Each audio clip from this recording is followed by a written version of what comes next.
minsan, nagkakaroon tayo ng pananaw sa isang bagay o sa pag-ibig na magkakaiba-iba yung na-experience natin. Maaring yung isang pag-ibig niya ay mapagbigay siya, yung isa maunawain siya, yung isa malumana yung boses niya, at iba-iba tayo, no? So, pangalawang tanong ay, gaano pa kahalaga ang pag-ibig?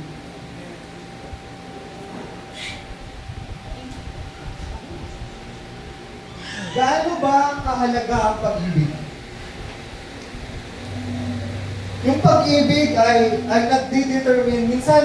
Minsan, yung pag-ibig natin ay mababaw lang, mabilis tayong masaktan. Yung iba naman, manhid, sobrang lalim ng pag-ibig na kahit anong kayang tigsin. Nagkakaiba-iba tayo kung gaano natin pinapahalagan. At at the same time, gaano na kalalim ang ating pangunawa at pag-intindi sa pag-ibig. Maaaring nagtitiis ka, maaaring nahihirapan ka, pero kailangan mong mahalin, kailangan mong umibig, di ba? Magkakaiba-iba tayo ng pamilya, magkakaiba-iba tayo ng kasama sa bahay, at the same time, magkakaiba-iba tayo ng ugali dito sa loob ng simbahan.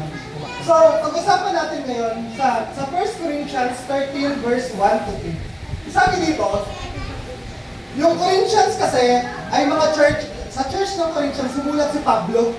At that time, yung mga Christian that time ay mayayaman, may mga gift ng Holy Spirit, maayos yung buhay, malalaki yung simbahan. At the same time, lahat sila may mga alam, matatalino sila sa loob ng simbahan.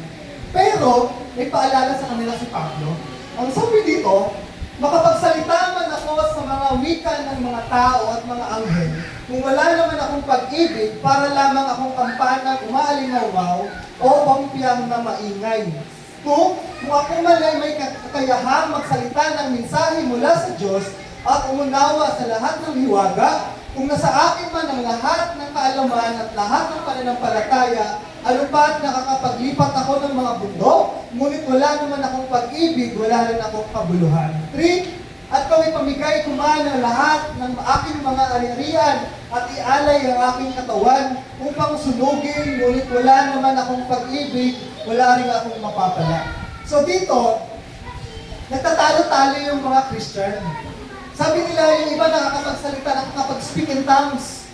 May mga gift sila doon. Akala nila sila yung superior, akala nila sila yung mas nakakaangat sa ibang mga pananampalataya. Yung iba naman, binigay yung ari-arian, grabe magbigay sa church, grabe mag-donate sa church. Yung iba naman, ang daming mga gift na kung ano-ano. And nagkakaroon sila ng level-level. Ay, kapag ka ganito ka, medyo mataas-taas ka. Kaya sinilatan sila ng Pablo para paalalahanan na lahat, na kahit anong gift man yung maranasan mo, meron ka, kung wala kang pag-ibig, baliwala lahat mo yun. Hindi ako nagsabi yung Bible. Ha? At sabi dito, nothing without love. Hindi, nothing beats a jet ski 21, ha? Yung patalasas, nothing without. Ibig sabihin, lahat ng bagay, kung wala ang pag-ibig, wala. Hallelujah! Amen? Sabi dito, ang Corinthian church ay naglalagay ng higher value sa ilang mga spiritual gifts, making them more superior than others. Minsan, nasa loob ako ng prison, may tao ang galing mag-pray. Tapos, nung narinig ko siyang mag-pray, sabi ko, parang yung prayer ko, parang hindi gaano kaganda tulad sa kanya. Kung maganda kumpara ko talaga, sabi ko, mas diringin pa ni Lord yung panalangin ng tao ko kaysa sa akin. Nakukuha, no? And minsan, pumunta kami ng Brooks Point ng mama at papa ko, at may kilala sila doon. Ang galing naman mag-pray about Holy Spirit, kung paano mag-pour out ng Holy Spirit. Tanong ko rin naman yung sarili ko, Lord. Sabi kasi ni mama na, ang galing na yan, ang tao yan. Grabe mag-pray yan, paano mag-pour ng Holy Spirit. Sabi ko, Lord, gusto ko magkaroon ng ganun gift. Para sarap sa feeling ka sa pastor o ano pa man. And minsan, dito sa Corinthian churches na to, hina-higher value nila yung may mga gift sa Holy Spirit. Parang kung nakikinig kayo yun, tatangin sa sarili, ano bang gift ko kaya? Parang wala, hindi naman ako nakakapag-speak in tongues. Hindi naman ako, wala naman ako kayamanan na sobrang ibigay. Kung minsan na mapatanong ka, ano ba yung ginagawa mo para kay Lord, na magaling ka doon?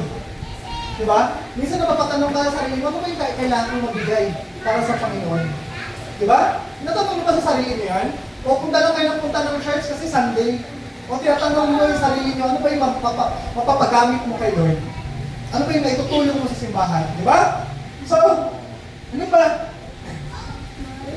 Pero hindi naman ibig sabihin na pagmamahalan na lang tayo at kalimutan na natin ang mga spiritual gifts. Yes, mahalaga yung spiritual gifts, pero yung pagmamahal natin sa isa't isa, yun yung pinaka-mahalaga. Diba? Ano pa? Ang gusto niya i-point out dito ay yung kahalagahan na may tamang puso sa paglilingkod. Yung tama. Diba? Hindi ko kayang tingnan yung laman ng puso nyo. Hindi ko kayang i-dissect yung puso nyo. Ito yung laman pala ng puso ni Pao. Ito pa yung laman ng puso ni Dave. Kaya niya ginagawa ko, kaya niya ginagawin. Hindi ko alam yung laman ng puso niyo. Kayo lang mismo yung may alam kung ano yung laman ng puso ninyo. Diba? No matter how well you perform sa ministry, it cannot compensate for your failure to love or loving another fully. Kaya gaano ka kagaling mag-perform, gaano ka nakikita ng ibang tao na nag-excel or nakikita, napapansin nila yung ginagawa mo sa isang ministry, pero hindi yun nakakatapal kung paano ka magmahal sa kapwa mo. Kaya gaano ka kagaling, kaya ang daming nag-a-admire sa'yo sa pinanggagawa mo, pero hindi yun makakatapal doon sa kakulangan mo kung paano ka magmahal sa kapwa mo. Naintindihan mo? Hindi mo pwedeng tapalan na magdodonate ka ng malaki sa church, pero may yung heart mo may ibang intensyon. Hindi pwedeng magtutugtog ka ng maganda dito, okay na okay, pero alam mo sa heart mo na may gusto kang i-offer or i-surrender kay Lord. Maring nakikinig ka lang ng mensahe dyan, nakaupo ka lang every Sunday, pero alam mo sa sarili mo na may kailangan kang i-surrender kay Lord.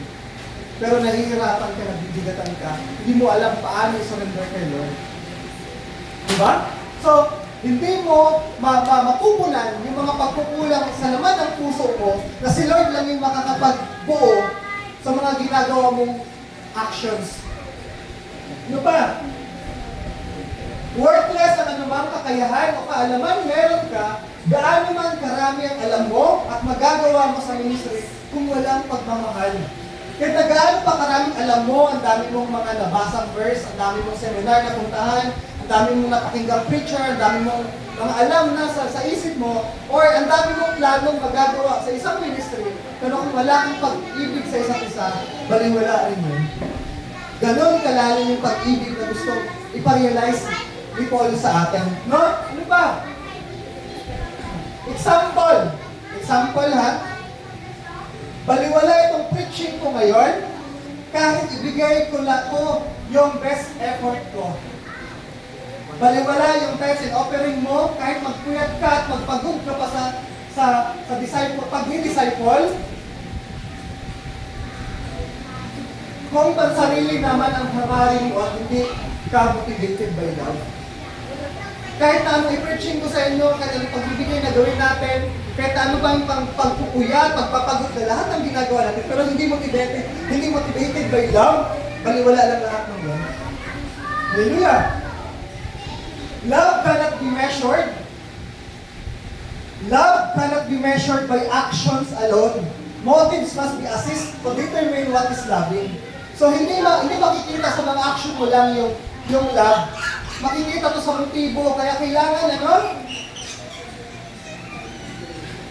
tayo dapat ang sumisiyasat sa puso natin, humingin tayo ng tulong sa Diyos yan, na-expose yung kakulangan ng pag-ibig sa puso natin. So, dahil alam mo yung motibo ng puso mo, kayo dapat yung Lord, tulungan mo akong i-expose ko ano talaga yung motibo ko, bakit ko ginagawa to, bakit ako nag-church, bakit ako pumupunta, bakit ko gustong magpagamit sa Panginoon, bakit mo gustong gawin yan?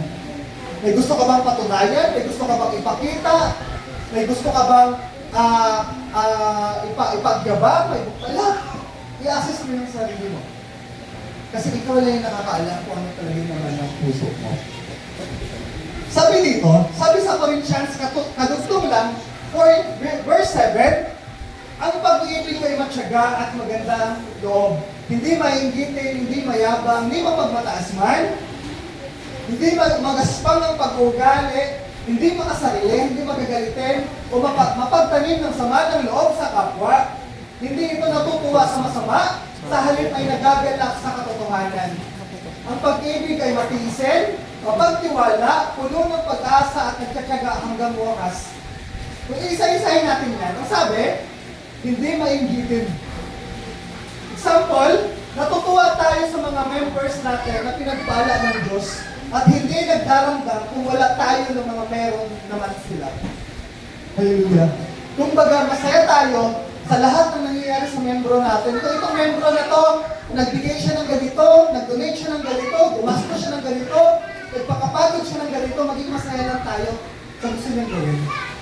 Enjoy natin kung ano yung gusto niyang gawin. Di ba? Ano pa? Sabi pa, ano pa sumunod doon? Hindi mayabang o mapagmataas man. Ano pa? Hindi hinahangad na mapupurihan o makilala ng ibang tao o maitaas ang sarili at maibaba naman ng iba. Kinikilala natin na anumang meron tayo, anumang kakayahan natin, anumang success natin, anumang blessing na natanggap natin, lahat yun ay galing sa biyaya ng Diyos. Hallelujah! Diba, lahat ng meron tayo, diba, ibig sabihin, kung ano yung meron ka ngayon, kung ano man sa aspeto ng buhay mo natin galing sa Diyos. Kaya hindi mo pwedeng sabihin na mas angat ka kay ganyan, kay ganito. Hallelujah! Ano pa? Hindi magaspang ang pag-uugali. Ibig sabihin, hindi dinidiet kung ano ang gusto niya. Hindi dinidemand na yung ibang tao ang mag-adjust sa ugali o preference niya o personality niya. So, ibig sabihin na hindi magaspang yung ugali. Hinahayaan mo na hindi sila yung mag-adjust para sa'yo. Hinahayaan mo na kayong dalawa o siya yung mag-adjust sa kung ano yung ugali na meron ka. No? Ano ba? Willing siya na mag-adjust kung kailangan para sa kapakanan ng iba. Diba? Ano ba? Hindi makasarili.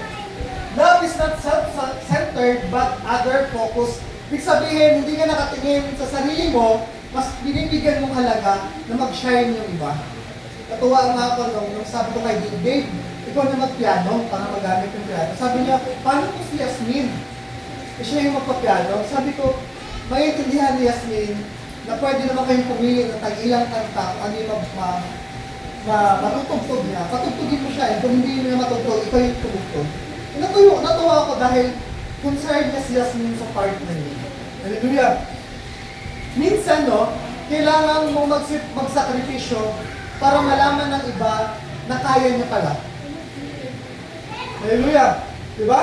Kailangan natin makita kung sino yung mas nangangailangan ng encouragement or ng adjustment. Diba? Ano ba? Hindi kung ano yung pangarap mong gawin, bilhin o mangingiba mo, hindi yung makatulong ka sa pangangailangan ng kapatid mo. At kung lalilimin pa natin, nakakalimutan mo na yung pansarili mong kailangan. Kasi, mas kailangan ng ibang tao. Kumbaga parang, sa halip na ikaw yung makakapag-benepisyo ng bagay na yon, ang ginagawa mo, tinutulong mo sa iba kasi kailangan niya. Di ba? Ano pa? Hindi makasarili. Hindi yung sariling comfort and convenience yung priorities. Hindi yung handang magsakripisyo alang-alang sa ikabubuti ng iba. So kumbaga, hindi yung comfort mo, hindi ka doon nakadepende sa, mas masaya dito, mas okay dito, mas feel ko dito, mas anointed ko dito, mas nakikita ko yung masaya dito. Diba? So nakadepende ka minsan sa comfort. Pero pag hindi ka makasarili, kahit anong sitwasyon ng church natin, magpapatuloy ka. Kahit sino yung kasama mo, alam mo, dito ka nilagay ng Panginoon, magtitiis ka. Diba? Ano ba? Hindi magagalitin. Minsan, meron talagang nakakainis na ibang kasama sa church. Diba? Totoo ba, no? Minsan, meron talagang nakakainis na ibang mga kasama sa church. Pero, alam natin na si sinusubukan or binibigyan niya ni Lord kung paano tayo i-open yung heart natin. Diba? Pero lahat naman tayo ay may pinagdadaanan sa buhay. Kasi bawat isa sa atin, may mga pangyayari, may mga pinagdadaanan sa buhay. Diba? Ano pa? Hindi mapagtanim ng sama ng loob sa kapwa. Diba? Tanim lang ng dumi sa kuko, pero hindi sama ng loob. No? Sabi dito, handa magpatawad, hindi nagbibilang ng kasalanan. Pwede magbilang ng pera, pero na kasalanan hindi. Diba? Kung wala rin kayong pera, huwag na lang din magbilang. No? So, sinasabi dito, handa magpatawad. Kumbaga para may nangyari ngayon, na-offend ka. Pagdating sa sunod na linggo, okay na ulit. Diba? Hindi yung, nakaisa ka na. Sige lang. Birthday lang. May araw ka din. Tapos pag may nangyari sa kanya, deserve. Diba? Hindi bantayanan tayo. Hindi tayo nagbabantayan sa isa't isa. Diba? Handa, hindi nagbibilangan. Kundi automatic yung patawad. Kahit hindi niya hinihingi. Kahit hindi niya deserve. Kahit hindi siya nag-sorry sa'yo, patawad ka agad. No? So ano pa? At ano ang ikinakatutuwa ng pag-ibig? So kung may pag-ibig tayo, dapat natutuwa tayo sa ano? Hindi ito natutuwa sa masama. So may masamang ginawa yung tao na to, hindi ka natutuwa. Hindi ka tumatawa, hindi ka nagre-rejoice. Yan kasi. Ano ba? Sa halip, nagagalak sa katotohanan. Diba? Kumbaga, masaya tayo na nalaman niya yung totoo. Masaya tayo na maganda yung ginagawa. Ano ba? Kapag mahal natin ang kapatid natin sa church, kalungkutan natin na makita sila na lumiligis ng landas. Diba parang, ay nako, yun yung kinakainisan ko, buti nga umalis eh. Ang gaan-gana sa feeling. Na hindi. Nalulungkot tayo na makita sila na lumiligis ng landas. Diba? Ano ba? This is why church discipline is loving. Kaya sa pastor ninyo, nagsasabi ako na kung ano yung ikapubuti ninyo or kung ano yung dapat nyo gawin kasi alam ko na nilagay ako ng Panginoon dito kaya may karapatan ako na disiplinahin kayo or pagsabihan kayo. Diba? Kaya tanggapin natin yun na may pagmamahal. Ano ba? Ano ang magagawa ng pag-ibig? Ano daw? Hahamakin ang lahat. Diba? So, may pag-ibig. Diba? Ano? Ang tinutukoy dito ay may kinalaman sa relasyon natin sa church. So, itong verse na to ay pwede natin ilagay sa pagmamahal sa ating mga partner, pagmamahal sa pamilya, pero mas malaking part sa verse na to, ano? Na may kinalaman sa church natin. As a church, tayo yung magmahalan. Diba? Patuloy tayong nagtitiis. Patuloy ka nagtitiis na every Sunday yun yung nakikita mo. Ako yung nakikita ninyo. Or mas madalas ako yung nagbibigay ng word. Nagtitiwala tayo na hindi pa tapos ang Diyos sa buhay nila. Kumbaga kung may nakita kang tao na medyo pasaway, medyo matigas yung puso, na nagtitiwala ka na hindi pa tapos ang Diyos sa buhay niya. Hallelujah! At pwede isa sa inyo makita, ay si pastor, kaya ganyan siya kasi alam ko na hindi pa tapos ang Diyos sa buhay niya.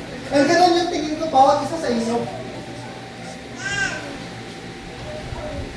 Hindi naman sa chismoso ako, pero gusto kong malaman ang buhay ng bawat isa. Kasi doon ko nakikita kung paano ko kami papanalangin. Naalala ko, kapag kami nakakausap akong tao, or halimbawa, yung notebook ko kasi ay puno-puno ng mga, hindi ko naman puno, may space pa. Kapag ka nag-chat sa akin, Pastor, pwede bang pakilagay dito? Pwede bang ipag-pray mo? Ang ginagawa ko, sinusulat ko sa notebook ko. Na yung notebook ko, parang ako na lang siyang nire-recite. Dahil nga puno, hindi ko naman matandaan lahat ng prayer doon eh. And natutuwa ako na kapag yung mga tao ngayon, hindi na kami nag-uusap, pero patuloy ko lang silang pinag-pray. Tapos bigla ko na lang makita sila na katulad ng kaibigan ni Carla. Ang gusto niya ipag-pray ko sa kanya, magkaroon sila ng anak. Eh nagkaroon sila ng anak, kambal pa. Pero namatay. Tambunan siya. Nung nalaman ko yun, nag-isip ako kung itutuloy ko pa bang mag-pray ng Lord, magkaanak sila, o Lord, patatagin mo sila para matanggap nila yung sitwasyon. Kasi sobrang lungkot ng kaibigan ni Carla. And hindi ko siya dinelete yung prayer, hindi ko dinelete yung prayer. Patuloy ko lang pinag-pray kasi hindi nakasulat doon. Alam mo ba, nung minsan pumunta kami ng mall, Di ba may escalator dyan? Hindi yung pinipindot na number ha. Escalator yung hagdan mo na tumataas. Doon pa lang kami sa taas, pababa na kami. Nakita ni Carla yung kaibigan niya. And sabi ko kay Carla, Carla, si Bianca. Tapos malayo pa lang kami. Doon pa kami sa taas, pababa pa lang kami. Sabi niya sa sarili niya, tapos sabi ni Mami, Daddy, hindi ako buntis. Malaki na yung tiyan ko. Tapos bago nila na-gets, buntis pala siya. Nung pagbaba namin ng hagdan, tumakbo siya kay Carla, niyakap niya si Carla. Tapos sabi niya, buntis ako. Tapos tinitigan niya ako. Kasi awkward kasi kasama niya yung asawa niya. Ay kasama kami si Carla, kasi niyakapin niya ako. Pero close talaga kami. Pero tinapik niya na ako sa braso. Pero gusto niya rin ako niyakapin kasi palapit pa lang siya sa akin, umiiyak na siya. Nandun ako naman. Umiiyak na siya. Oo, nandun si Mama. Umiiyak na siya, sabi niya, buntis ko lang. That time, alam ko hindi pa tapos ang Diyos sa buhay niyo. Kaya kung may mga panalangin kayo sa puso niyo, na yun yung motivation ng love niyo para kay Lord, para magkaroon ng maganda or mas malinaw na future yung pinag-pray niyo, sige lang, go lang. Ganun, kahalaga na yung pundasyon natin ay para sa Panginoon. Hallelujah. Ano pa? Next. Umaasa na the best is yet to come for our brothers and sisters. Napaka-importante, ang tingin ko sa bawat isa sa atin ay may gagawin ang Lord para pagpalain ko, para lumevel up ang taong to. Hallelujah. Amen. So ang desire ko lang dati na mabuo yung music team natin. Pero dahan-dahan. Nung nawala si Ma'am Jules, nawala si Pastora, nagpahinga si Kuya Ian, hindi ako nawala ng pag-asa kay Kuya Ian. Kasi alam ko na may gagawin ng Diyos sa kanya. Kung tapanungin niyo si Kuya Ian, kinulit ko siya, Pastor? Hindi. Sobrang joy na naramdaman ko, bigla siya nag-chat sa GC na, Pastor, pwede ba akong tumugtog? Sabi ko, oo naman, welcome ka. And hindi ko nga nakwento kay Mama na bumalik si Kuya Ian. Yung pagkakita ni Kuya Ian niya kahapon, nilapitan niya kagad si Kuya Ian. Ganun yung love, na open ka lang sa lahat ng mangyayari. Yung love ba, na halimbawa may lamesa dito, halimbawa ito yung lamesa, yung love na naka-open lang itong lamesa na to kung sino yung darating para kumain. Parang yung love mo ay parang pinto na nakabukas lang siya kung sino may gustong dumating. Yung love na para kang may pera, nag-aantay ka lang kung sino yung gustong humirap o yung matulungan mo. Lahat yan, kung paano tayo nag-aantay, kung paano tayo nakikita ng bawat isa, yung pagmamahal na meron ka, love yan kung paano mo makakita, kung paano ka nagtitiwala sa Panginoon. Hallelujah! Lahat yan nakikita ng Panginoon kung ano yung dinidesire ng heart mo. Hallelujah! At i-design natin na kung ano man yung nalalaman. Kaya tuwing pagtapos ng preaching, nag-groupings tayo para mag-open tayo kung ano yung kabigatan natin. Yan yung kahalagahan kung bakit nag-groupings tayo para ilabas mo yung laman ng heart mo at pag-uwi ng bawat isa, alam niya kung paano ipag-pray yung bawat isa sa atin. Kaya kung sino yung mga kasama natin sa mga groupings natin, magtiwala tayo na pwede rin ilabas yung mga hinanakit o yung mga laman ng puso natin. Kasi ipag-pray nila yan out of love para sa inyo. Huwag kayong mahiya kung gaano kayo kadumi, kung gaano kayo makasalanan, kung gaano kagulo yung pamilya mo, kung hindi gaano mo hindi nakikita yung future mo, yung kinabukasan mo, i-open mo yun. Kasi awa ng Diyos, ang laman ng heart ko, tayo yung church na alam natin yung kwento ng buhay ng bawat isa. Kung paano natin ipagtanggol itong taong to, kung paano natin i-encourage itong taong to. Ayaw ko na pumupunta lang tayo ng church dito, tapos magpupumustahan tayo, pero hindi mo alam ng kwento ng bawat isa. Kaya kung titignan nyo ako, ang daldal ko, yung boss, pag kinausap mo, ang dami kong sinasabi, nakikipag-asaran ako, nakikipagpintuhan ako, kulitan ako, kasi yun yung way kung paano kayo mag-open sa akin. Awa ng Diyos, ang laman ng heart ko, yung hindi man tayo systematic, hindi man tayo malaking church, Pero may tiwala tayo bawat isa sa atin na, Lord, itong mga taong kasama ko, willing akong buksan yung buhay ko para maging kasama sila sa pagbabago ko. Kaya kung ano man yung mga addiction, problema sa pamilya, problema sa kabuong kamag-anakan, i-open mo sa circle na yun. Yan yung halaga nun. Na magtiwala ka na may mga taong may concern sa'yo. Magtiwala ka na may mga taong nag-aalala sa'yo. Ayaw ko na lumago tayo as a church pero numbers lang. Gusto ko lumago tayo na may tiwala tayo bawat isa sa atin. Yes, mahalaga yung numbers, pero gusto ko yung kalidad ng heart natin. Subok ng sakit, subok ng luha, subok ng brokenness, subok ng lungkot, subok ng kung ano naman mga problema. Masarap magkumustahan, tapos alam mo yung kwento na may nangyari sa buhay mo. Hindi tayo nagchichismisan dito, tapos ipakwento natin sa ibang tao, nag-live yung tao niya yan. No! Nandito tayo para kaya dito ipanalangin ng tao yan, kasi kailangan na tayo. Minsan ang hirap maghirap ng tao mapagkakatiwalaan. Sana, awan ng Diyos, tayo yung mga mapagkakatiwalaan nyo. Kaya huwag tayong mahiya kung gaano karumi yung buhay natin. Lagi natin tandaan na yung church ay binubuo ng hindi mga holy na tao. Yung church ay binubuo ng hindi ng mga matitinong tao, hindi ng mga magagalang tao. Yung church ay binubuo ng mga makakasalanang tao. Lagi natin ilagay sa puso natin yan. Ano pa? Sabi dito, sa 14:7, ang pag-ibig ay matiisin, mapagtiwala, puno ng pag-asa. Ibig sabihin, nakikitiis tayo sa problema ng bawat isa, nagtitiwala tayo na yung mga inopen natin sa kanila, itutulungan nila tayo, at puno ng pag-asa na ayusin ng Panginoon yung buhay mo at buhay na. Hallelujah! At nagtsatsaga tayo na kahit ulit-ulit mo nakikita o naririnig yung problema niyan, nagtsatsaga ka na hanggang huli. Hanggang sa makita mo may ginagawa ang Diyos sa buhay na magtsatsaga ka makinig, mag-encourage, magpalakas sa tao na. Hallelujah! Ano pa?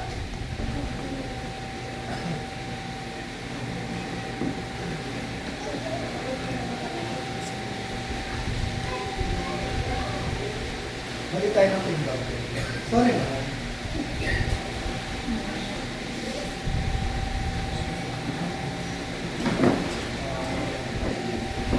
So, dito, next na natin.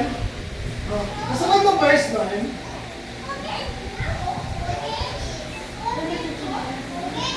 wait lang.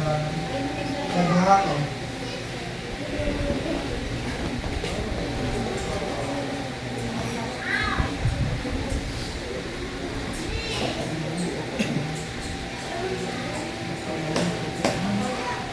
Wait lang.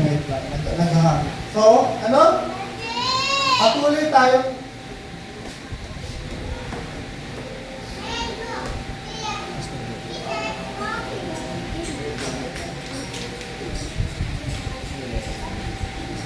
saglit na nakakapalastas muna. So, sinasabi dito, no, na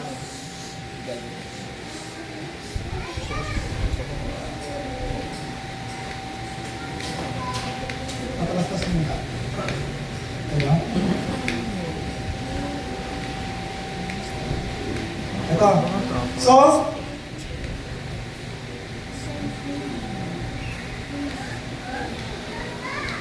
ayaw mag-loading. So, palitin na lang natin kasi ayaw mag-loading. Diba? So, ito. Ano ang magagawa ng pag-ibig? Patuloy tayong mahalin sila, alagaan ang paglingkuran, at ipanalangin sila. So, ayaw mag-loading kasi dahil sa wifi. Pero, ano ang magagawa ng pag-ibig? Nagpapatuloy tayong mahalin sila, alagaan, paglingkuran, at ipanalangin sa Panginoon. So, ang magagawa ng pag-ibig natin sa bawat isa na hindi tayo tumitigil sa kumustahin sila, ipag-pray sila, at lahat ng ginagawa natin, sakripisyo para sa kanila. Di ba? So, ano pa? Sabi sa, tatanong tayo ng ilang verse, no? Sabi sa 1 Corinthians 11, 1-3, nung ako'y bata pa, ako'y nagsasalita at nag-iisip at nangangatwiran tulad ng bata. So, nakakita na ba kayo ng bata? Ayun yung mga batang tumatakbo. Ngayon, yung mga bata na yan, hindi nila naiintindihan kung ano yung mga problema nating matatanda. Hindi naman nila naiintindihan na may mga addictions tayo, may mga sin tayo, hindi nila naiintindihan yan, hindi nila naiintindihan na kailangan mong ipanalangin yan, kailangan mong pagtyagaan yan, kailangan mong tulungan yan. Pero, sinasabi dito, ngayon ako'y mayroon ng sapat na gulang, iniwan ko na ang mga asal ng bata. Ibig sabihin, may care na tayo sa bawat isa. Diba? May pagpapahalaga na tayo sa bawat isa. Ano pa? Sabi sa 12, sa kasalukuyan ng ating nakikita ay tila malabong larawan sa salamin. Para bang, bakit ba minamahal ko tong taong ito? Bakit ba ako nagtsatsaga sa simbahang ito? Bakit ba ako every Sunday nakikinig kay pastor? Bakit ba ako tumutugtog every Sunday? Bakit ako nagpapakahirap? Bakit ako nagtitiis? Diba? So sinasabi dito, sino na dito yung naligo ng maaga tapos yung salamin o may salamin kayo sa CR or may salamin kayo sa labo ng salamin. Yung pagka pinunasan nyo yung salamin, magiging clear, na, o kaya yung salamin, binugahan nyo ng hininga nyo. Di ba magiging malabo? So parang ganun yung future natin, malabo. Di ba? Pero ano? Subalit darating ang araw na ang lahat ay makikita natin ng harapan. Bahagya lamang ang nalalaman ko ngayon, ngunit darating ang araw, malulubos ang kaalamang ito, tulad ng lubos na pagkakilala niya sa akin. So, ibig sabihin, marami pang pwedeng gawin ng Panginoon sa buhay natin. Di ba? Marami pang pwedeng pagbabago, pagpapala, mga problemang pagdadaanan, mga pagsubok na pagdadaanan, marami pa. Pero, as long as nakasama natin yung Panginoon, malinaw din yung future natin, balang araw. Hindi niyo pa nakikita ngayon yung bunga ng mga panalangin ninyo. Hindi niyo pa nakikita ngayon yung bunga ng pagsisimba-simba niyo dito. Pero darating ang araw, makikita niyo yan. Hallelujah! Amen? Example, si Hermie, yung kaibigan ni Eljan, yung katabi niya. Dati nahihiya yan siya kapag wala siyang kasamang magsimba. Pero kahit wala ngayon si Eljan, kaya niyang pumunta. Si Yasmin, yung nagpapiano dito. Dati, hindi niya naiintindihan na parang pwede pala siyang magsimba na hindi kasama yung grupo niya. Sa apat silang grupo, 5, kaya niyo nang mag-church ngayon kahit na wala yung kaibigan niya. Lahat tayo may mga pagbabago, may mga bagay-bagay na ina-adjust para sa pagliligtas natin sa Panginoon. Kaya darating ang araw na magiging malinaw yung mga bagay na yun. Ano pa?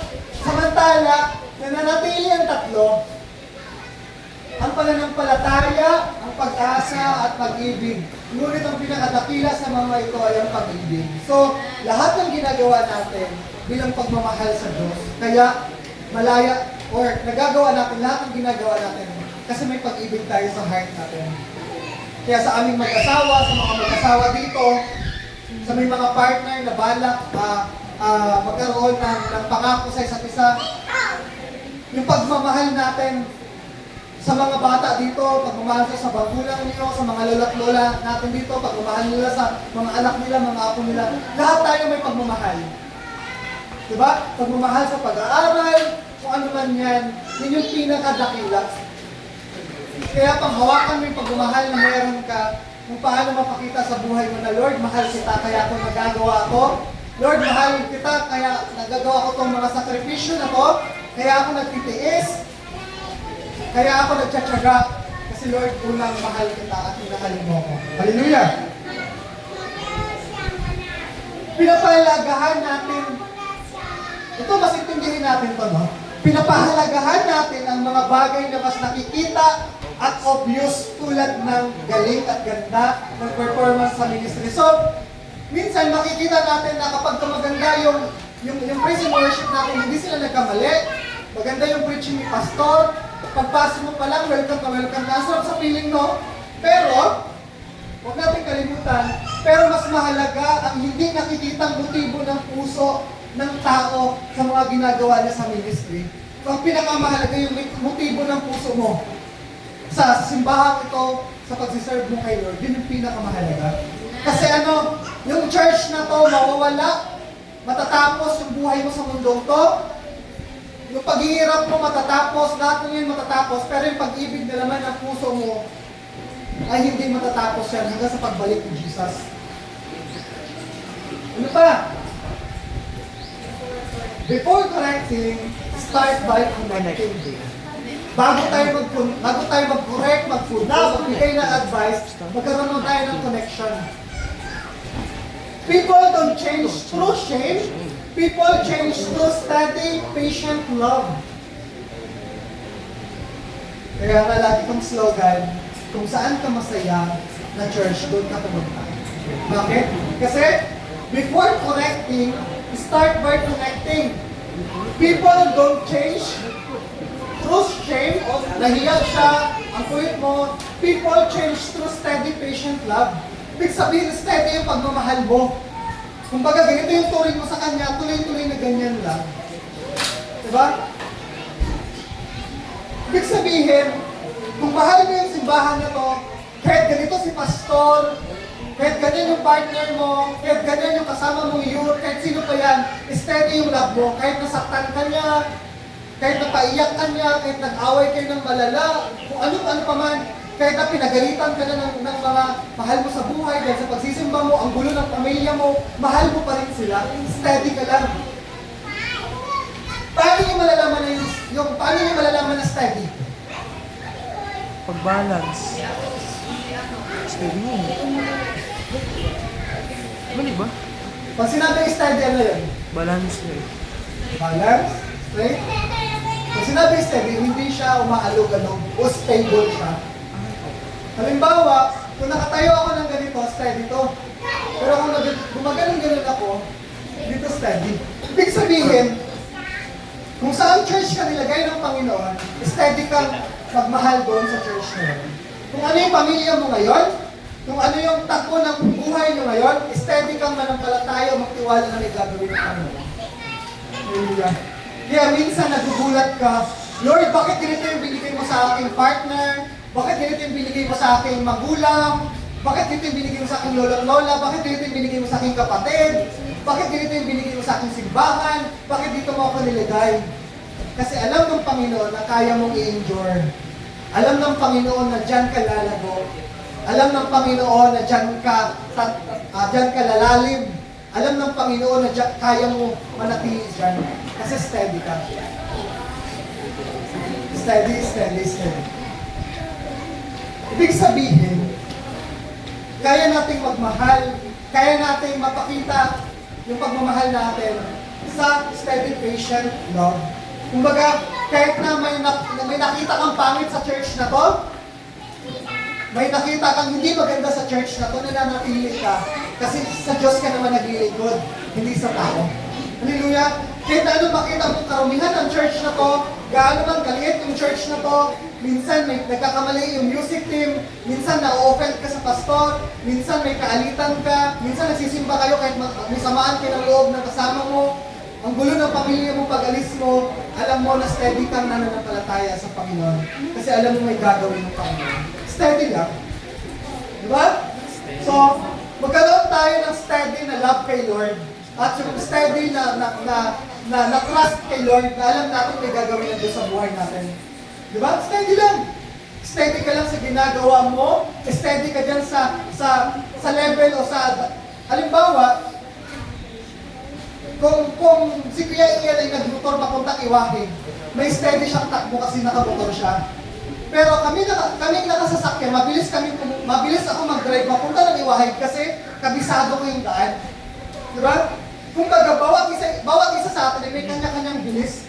Maaring sa Uncle Kim nagdadrive papuntang Iwahe, ang takbo niya ay 50. Maaring si Kuya Ian, papuntang Iwahe, ang takbo niya 70. Maaring ako, papuntang Iwahe, ang takbo ko 120. Pero ibig sabihin, kung gaano ka kabilis sa paglago mo, steady mo lang yun. Hayaan mo yung iba na sobrang bilis nilang magpalago sa Panginoon. Hayaan mo, huwag mong ikumpara yung bilis mo papunta sa Panginoon, kung paano ka lumago sa Panginoon. Steady ka lang doon sa daan mo, kung paano ka lumago sa Panginoon. Hallelujah! Amen? So ano pa? The one is later is stars. Ito yung pinakamasarap dito. Many hearts return to God because someone refused to give up on them. Hallelujah! Minsan gusto na natin subuko, Lord. Patuloy ako nagsiserve sa iyo, pero pang araw-araw na provision mo, kinakapos sa pagkain, sa pamasahe, sa finances, di ba? Araw-araw parang, ano ba to? Lagi na lang nag-aaway, ang gulo ng pamilya, kung ano-ano, ang daming ginagawa sa school. Pero lagi mong tandaan na lahat, karamihan sa bumabalik sa Panginoon, kasi may someone na hindi sumuko sa kanila. So tayo sana yung someone na hindi sumuko sa mga kapatid natin, na ipanalangin sila. Di ba? Ipanalangin sila. Kaya ganun yung bigyang halaga yung mga groupings natin pagkatapos nito. Kasi bakit? Sa loob ng isang linggo, Sunday lang tayo madalas nagkakausap ng ganito.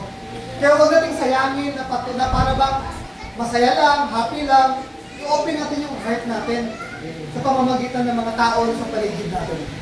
Kasi may isang verse nga na kapag kinonfess mo yung sin mo sa iba, nagiging kalakasan mo sila para harapin o mapagtagumpayan yung mga kasalanan yun. Kaya ganun yung purpose natin. Yes, maliit tayo na church. Yes, unti lang tayo. Pero gusto ng Panginoon maging totoo tayo. Hindi tayo after na nagsisimba tayo every Sunday. After tayo sa nababago pa yung puso natin, yung buhay natin every day. Hallelujah! Amen? So, lahat tayo babalik sa Panginoon kung hindi natin sinusukuan ang bawat isa. Ganun po kahalaga yung presensya ng bawat isa. Hindi porket umaattend lang kayo sa church, umuupo lang kayo dyan, pakiramdam nyo, hindi kayo nakikita o hindi kayo pinapansin, pero lagi nyo tandaan, yung presensya nyo ay nakakapagpalakas sa bawat isa. Amen. Tayo ngayon lahat, ito tayo yung parang lagi natin nakikita every Sunday. Tingnan nyo nga yung mukha ng bawat isa. Parang paulit-ulit every Sunday tayo na lang nagkakakitaan, no? Pero di ba masaya tayo na, yes, marami tayong pag Sunday o may mga bago. Pero masaya tayo na itong mga taong to, ito pala yung kasama natin na lumagot tayo sa Panginoon. Itong mga kasama na to, ito pala yung mag-pray sa atin para mapagtagumpayan, pagpalain, or magkaroon tayo ng kaligtasan sa Panginoon. Ituring natin na more than mahalagang bagay itong mga taong ito. Ito, bawat isa sa atin, no? Kasi yun yung pagmamahal na gusto ng Panginoon. Bawat isa sa atin connected. Kung gaano tayo maging masaya sa Panginoon, maging masaya sana tayo sa buhay ng bawat isa. Kumbaga, halimbawa, kung sa Uncle Kim tsaka si Kuya Ian ay magkaibigan, pero yung connection ni Kuya Ian at ni Uncle Kim, kahit sila yung magkasama si Kuya Ian tsaka si Mark, ganun pa rin yung connection nila. Nakukuha nyo? Sino dito yung may mga matalik na kaibigan? Ano yung matali? Matalik na kaibigan. Sabi ko, Pero lang si Kibo, mukhang pagkatalik yung naisip eh. Matalik na kaibigan, ibig sabihin, close friend. Diba? Ibig sabihin, lahat dito, close friend mo. Halimbawa, si Dave close niya si Bon. Yung relasyon niya kay Bon, close na rin ako. Diba? Lahat tayo ganun. Diba? Ang sarap sa feeling mo. And, pinapalalahanan tayo ng Panginoon na itong mga kasama natin ngayon, kakampi mo yan sa paglaro sa Panginoon. Huwag kang mahiya kung ano man yung mga pinagdadaanan mo ngayon, ano man yung mga karamihan mo ngayon. Tulungan natin ang bawat isa bilang pagmamahal natin sa Panginoon. Huwag tayong mahiya kung may problema tayo sa pamilya o sarili natin. Hayaan natin ilatag yung puso natin. Ganito ako para matulungan tayo. So,